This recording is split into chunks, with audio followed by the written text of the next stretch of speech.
Welcome back to ರೇಖಾ ಶುಚಿ ರುಚಿ channel. ಈ ದಿನ ನಾನು ನಿಮಗೆ ಅತಿ ಸುಲಭವಾಗಿ ರುಚಿಕರವಾಗಿ ಕಡಿಮೆ ಸಾಮಗ್ರಿಗಳನ್ನು ಬಳಸಿ ಪೆಪ್ಪರ್ ಚಿಕನ್ ಮಾಡುವುದು ಹೇಗೆ ಅಂತ ಹೇಳ್ಕೊಡ್ತಾ ಇದ್ದೀನಿ. ಒಂದು ಬಾಣಲಿ ಇಟ್ಟು 1 ಸ್ಪೂನು ಎಣ್ಣೆಯನ್ನು ಹಾಕ್ಕೊಳ್ಳಿ. ಹೆಚ್ಚಿಗೆ ಎಣ್ಣೆ ಅವಶ್ಯಕತೆಯೇ ಇಲ್ಲ ಈ ಒಂದು ರೆಸಿಪಿಗೆ. ಎಣ್ಣೆ ಕಾದ ನಂತರ ಜಜ್ಜಿದ 1 ಗಡ್ಡೆ ಬೆಳ್ಳುಳ್ಳಿ ಸಿಪ್ಪೆ ತೆಗೆದಿರನೇ ಜಜ್ಜಿ ಹಾಕ್ಕೊಳ್ಳಿ. ಒಂದು 4 ಹಸಿಮೆಣಸಿನಕಾಯಿನ 2 ಭಾಗಗಳಾಗಿ ಮಾಡಿ ಹಾಕ್ಕೊಂಡಿದ್ದೇನೆ. 1 ಈರುಳ್ಳಿ ಚಿಕ್ಕ ಗಾತ್ರದ್ದು. ಪ್ಲೇಟ್ ಮುಚ್ಚಿ ಒಂದು 2 ನಿಮಿಷ ಫ್ರೈ ಆಗೋದಕ್ಕೆ ಬಿಡಿ. ನೋಡಿ ಫ್ರೈ ಆಗಿದೆ. ಇದಕ್ಕೆ ಚೆನ್ನಾಗಿ ತೊಳೆದು ಇಟ್ಕೊಂಡಿರುವಂತಹ 1 kg ವಿತ್ ಸ್ಕಿನ್ ಚಿಕನನ್ನು ನಾನು ಹಾಕ್ಕೊಳ್ತಾ ಇದ್ದೀನಿ. ವಿತೌಟ್ ಸ್ಕಿನ್ ಬೇಕಾದರೂ ಹಾಕೋಬೋದು. ವಿತ್ ಸ್ಕಿನ್ ಹಾಕೋದ್ರಿಂದ ತುಂಬ ಟೇಸ್ಟು ಚೆನ್ನಾಗಿ ಬರುತ್ತೆ ಪೆಪ್ಪರ್ ಚಿಕನ್. ಹಾಗಾಗಿ 1 ಸ್ಪೂನು ಅರಿಶಿಣದ ಪುಡಿ, ರುಚಿಗೆ ತಕ್ಕಷ್ಟು ಉಪ್ಪನ್ನು ಹಾಕ್ಕೊಳ್ಳಿ. ಕಲ್ಲುಪ್ಪನ್ನು ಬಳಸಿ ಚೆನ್ನಾಗಿರುತ್ತೆ.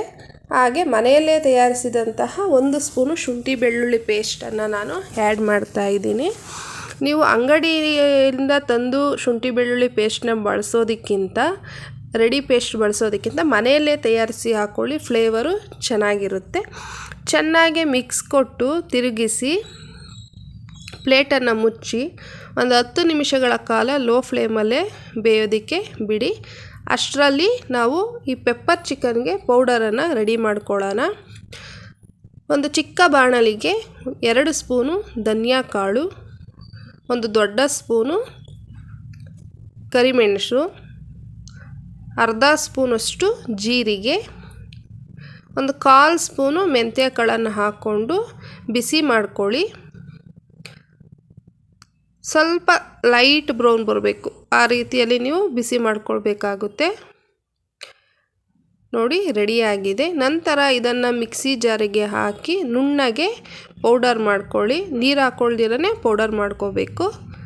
ನೋಡಿ ನುಣ್ಣಗೆ ಪೌಡರ್ ರೆಡಿಯಾಗಿದೆ. ಚಿಕನ್ನಲ್ಲೇ ಇರೋಂತಹ ನೀರಿನ ಅಂಶ ಬಿಟ್ಕೊಂಡಿದೆ. ನಾನು ಯಾವುದೇ ರೀತಿ ಈ ರೆಸಿಪಿಗೆ ನೀರನ್ನು ಬಳಸಿಲ್ಲ, ನೋಡ್ತಾ ಇರ್ಬೋದು ನೀವು. ನಂತರ ಪೌಡರನ್ನು ಇದಕ್ಕೆ ಸೇರಿಸಿ ಚೆನ್ನಾಗಿ ಮಿಕ್ಸ್ ಕೊಟ್ಟರೆ ತಿನ್ನೋದಕ್ಕೆ ಪೆಪ್ಪರ್ ಚಿಕನ್ ರೆಡಿ. ಬೇಗನೆ ನೀವು ಈ ರೆಸಿಪಿಯನ್ನು ಮಾಡ್ಬೋದು. ನೀವು ಸಹ ನಿಮ್ಮ ಮನೆಯಲ್ಲಿ ಈ ಒಂದು ವಿಧಾನದಲ್ಲಿ ಟ್ರೈ ಮಾಡಿ. ಬೇಗ ನಮ್ಮ ಚಾನಲನ್ನು ಸಬ್ಸ್ಕ್ರೈಬ್ ಮಾಡ್ಕೊಳ್ಳಿ. ವಿಡಿಯೋ ಲಿಂಕನ್ನು ಬೇರೆಯವ್ರಿಗೂ ಸಹ ಶೇರ್ ಮಾಡಿ ಸಬ್ಸ್ಕ್ರೈಬ್ ಆಗೋದಕ್ಕೆ ಹೇಳಿ. ಹೆಚ್ಚಿನದಾಗಿ ಸಪೋರ್ಟ್ ಮಾಡಿ. ಅಡಿಷನಲ್ ಆಗಿ ಕೊತ್ತಂಬರಿ ಸೊಪ್ಪನ್ನು ನೀವು ಬೇಕಾದರೆ ಆ್ಯಡ್ ಮಾಡ್ಕೋಬೋದು. Thank you.